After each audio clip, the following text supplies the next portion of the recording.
Eu queria me falar com vocês. Hoje eu não vou pedir like, eu não vou pedir pra se inscrever, eu vou pedir pra nada, não vou pedir nada disso. Hoje vocês vão ser o meu psicólogo. Como eu não posso pagar um, vocês vão ser meu psicólogo hoje, tá bom? Tá bom, cambada? Psicólogo. Eu encontrei alguns lugares perto de você. Tem psicólogo aqui de Isabel? E tem Vila Isabel aqui, ó, psicólogo.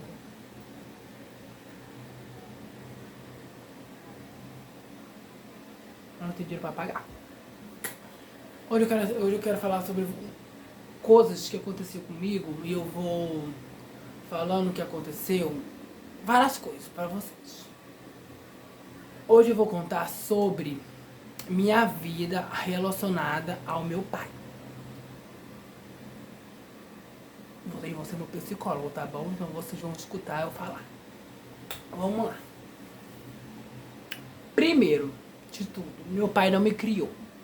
Meu pai foi embora da minha casa, embora da minha vida, quando eu tinha 6 anos de idade. Aí você pergunta, o que você se lembra do seu pai? Eu lembro do meu pai batendo na minha irmã, que eu ouvi que ele bateu na minha irmã, porque ele tava batendo na minha mãe. Eu me lembro. Assim, eu não me lembro certamente, eu só me lembro que ele entrou dentro de casa, ele agarrou o cabelo da minha irmã, ele agarrou. Eu me lembro só disso, que ele agarrou o cabelo dela e eu escutei aquela gritaria de gente chorando. E o marido da minha irmã veio bater nele. Eu me lembro do dia que eu cheguei da escola e minha mãe e meu pai estavam brigando e meu pai saiu sangrando. Me lembro muito pouca coisa de cenas felizes. Muita pouca coisa. Muito pouca coisa, muito pouca coisa. Eu me lembro uma vez só que ele me buscou na escola. Uma vez só. Só essa vez mesmo que eu me lembro, mas muito picotado. Eu não consigo decorar, lembrar nada fisicamente, que eu não consigo. Não consigo lembrar. Agora eu vou contar o que aconteceu comigo toda essa jornada até eu reencontrar meu pai. Vamos lá. Fiquei doente, peguei dengue hemorrágica quando eu tinha ali uns 9 anos. 9, 10 anos, por aí. Eu peguei dengue hemorrágica e parei no hospital do Andaraí, quase morri. A médica falou pra minha mãe se eu não fosse naquele dia pro hospital, eu tinha morrido.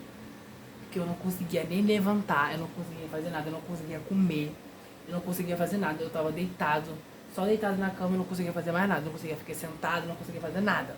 Nada, nada, nada. Eu já fui. Eu passei por uns perrengues com a minha mãe na minha casa também. Uns perrengues muito sim. Posso contar isso outras vezes. Eu passei por assédios. Assédio. Eu não tinha pra quem pedir ajuda. Eu já fui baleado umas 3 vezes já. Teve um dia que eu tava subindo do curso e tava tendo operação no morro. Eu não sabia. Tava subindo eu e mais um amigo. E a gente passava pela boca de fumo. E na hora que a gente passou pela boca de fumo, tinha bandido na boca de fumo. E quando a gente passamos e chegamos na boca do fumo, os polícias apareceu. Mas a gente corremos e os bandidos correu, mas os bandidos não correu pro lado ao contrário, eles correu junto com a gente. E as bênçãos das polícias simplesmente atirou, começou a atirar. E atirou para cima do bandido e da gente. A sorte que não acertou nem eu e nem meu amigo. A gente passamos ileso disso. Não morremos. E outras coisas me passando por a mesma coisa. Deixa eu ver.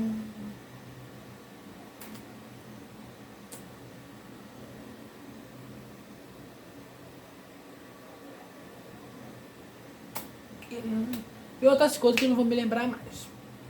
Aí eu falo, passei por tudo isso. Pera aí que a minha mãe chegou no quarto, vou esperar ela sair. Não acabou? O programa aí? Passei por tudo isso. Eu me lembro que quando eu era mais criança, eu senti sim falta dele. E eu procurei entrar em contato com ele. Eu tentei entrar, eu juro que eu tentei entrar. Eu pedi pra minha mãe ligar para lá, minha mãe ligou, eu falei com ele. E simplesmente eu percebi que ele não tava ligando pra mim, ele não queria saber de mim. Aí você pergunta, Cleito, você sabia onde que ele tava? Não sabia onde ele tava lá no Ceará. Ele tava lá no Ceará, simplesmente lá, vivendo a vida dele. E nunca me mandou dinheiro pra mim, nunca me perguntou se tava faltando alguma coisa, nunca perguntou se tinha material de escola, se eu tinha material, se eu tinha roupa, se eu tava comendo, se eu tava morrendo de fome. Nunca perguntou, nunca disse, nunca falou absolutamente nada. Nada.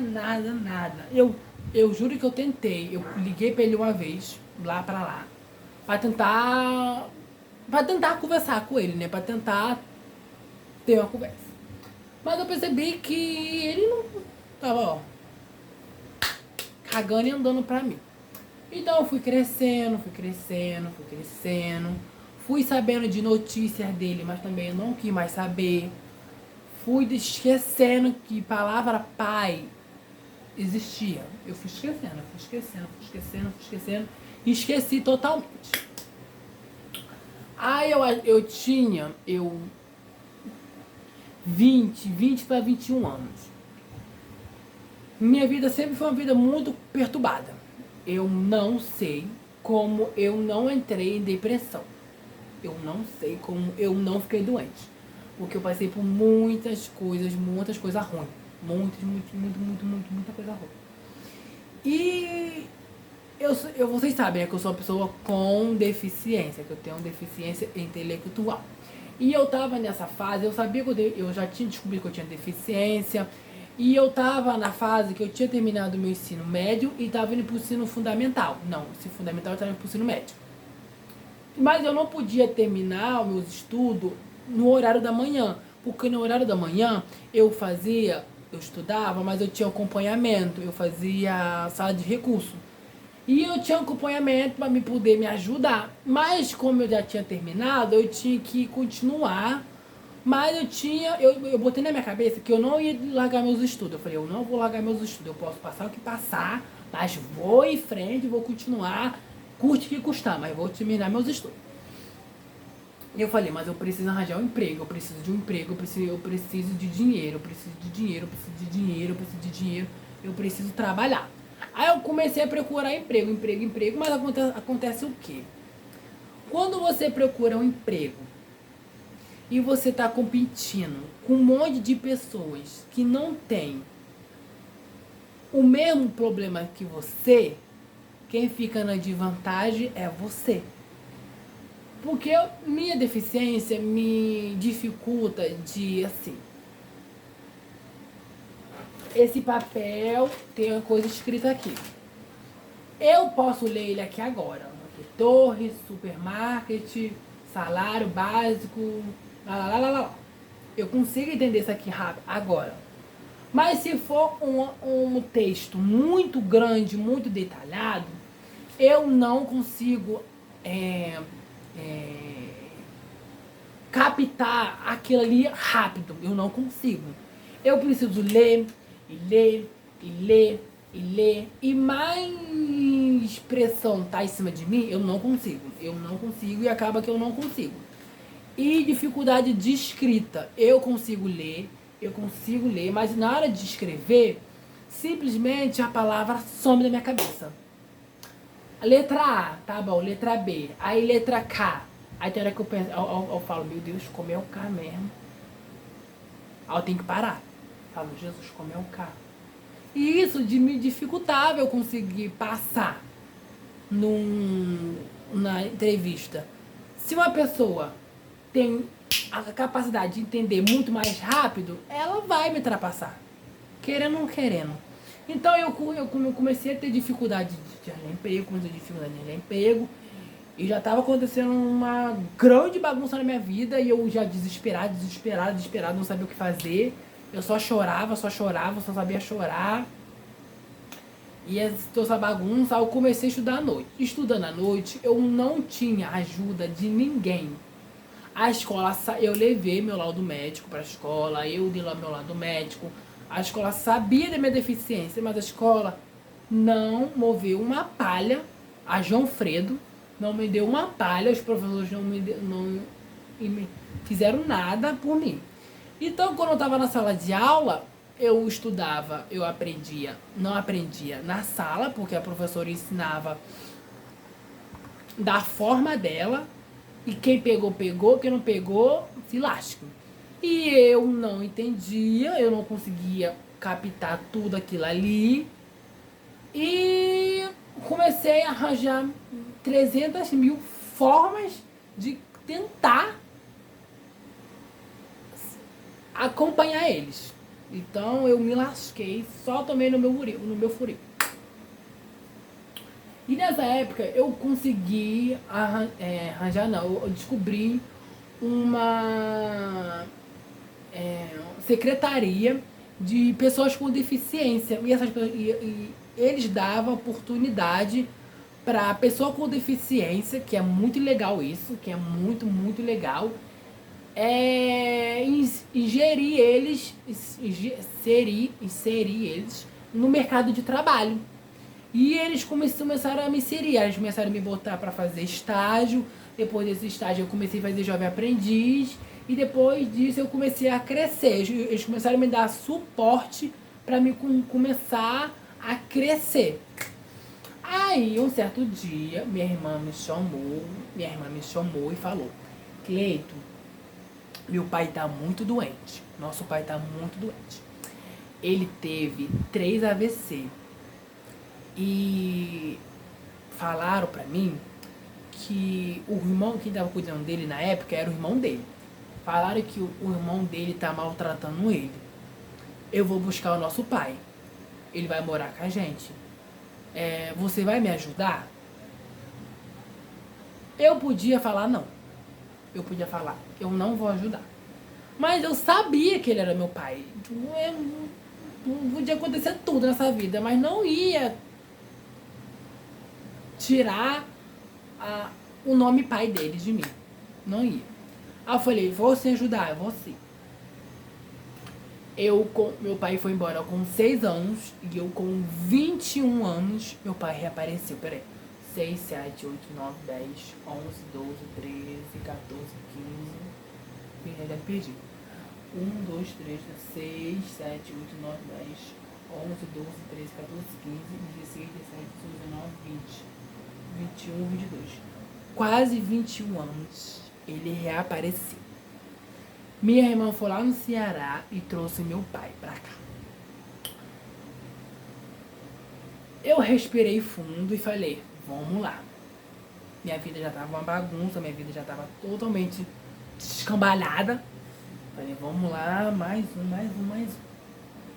Fui conhecer meu pai, porque eu com 6 anos, eu não tinha muito ideia. Eu fui crescendo, e eu apaguei a imagem do meu pai da minha cabeça. Eu não imagino como mais era o meu pai. Eu não sabia como era meu pai. Eu esqueci a existência daquele homem da minha cabeça. E eu fui pra casa da minha irmã. A minha irmã chegou com ele e eu fui lá.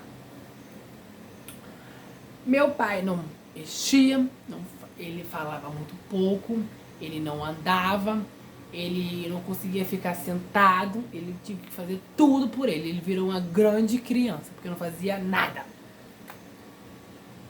Eu cheguei e falei, oi pai, eu sou o Cleito, o caçula. E ele olhou pra mim e ficou assustado, porque ele me viu com 6 anos de idade. E eu com 21 anos. Ele me reviu de novo, ele me viu já um adulto, um homem já. Aí começou a jornada. Eu, minha irmã, o meu irmão um pouco, mas eu e minha irmã simplesmente teve que cuidar do meu pai com tudo. A gente trocava fralda, botava fralda, limpava xixi, limpava cocô, dava banho nele, botava comida no prato, dava na boca dele, limpava a boca dele, escovava os dentes dele, botava ele pra dormir, botava ele pra levantar, tirava o cocô dele, começou essa rotina de eu cuidar do meu pai. Aí você perguntou a mim, Cleito, você tinha raiva dele? Não. Que foi, telefone? Nada. Que é? Fala comigo. O que foi? Desligar o telefone. Nada. Tinha raiva dele? Não. Tinha remorso também dele? Não. Não tinha remorso dele porque eu esqueci que ele existia. Pra mim, ele já tinha morrido. Eu não tinha mais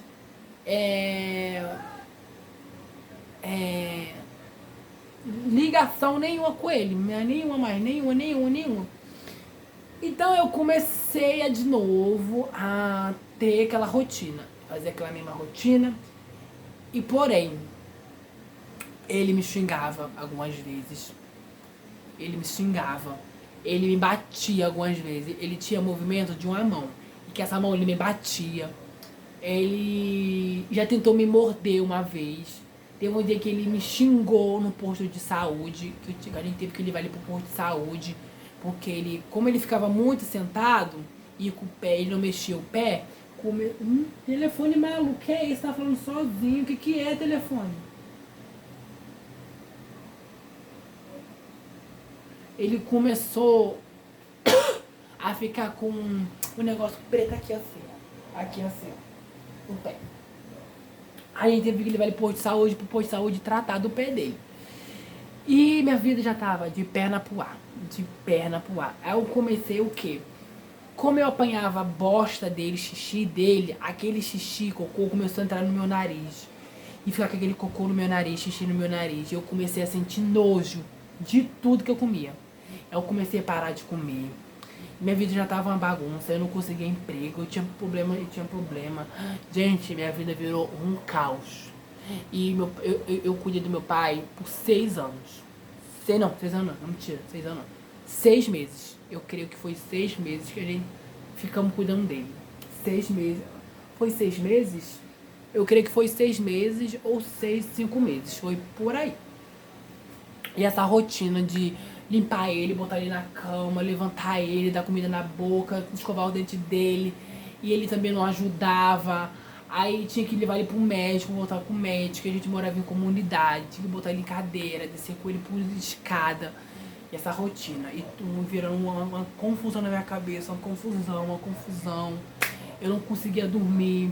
Eu tava com problema na escola, eu tava com problema em casa, eu tava com problema com a minha mãe, eu tava com problema no trabalho. Gente, foi uma confusão. Aí aconteceu o quê? Meu pai passou mal e foi pro hospital. Ele ficou um tempinho no hospital, um tempinho, e faleceu. Aí minha irmã, o médico ligou pra minha irmã e pediu pra minha irmã ir no hospital.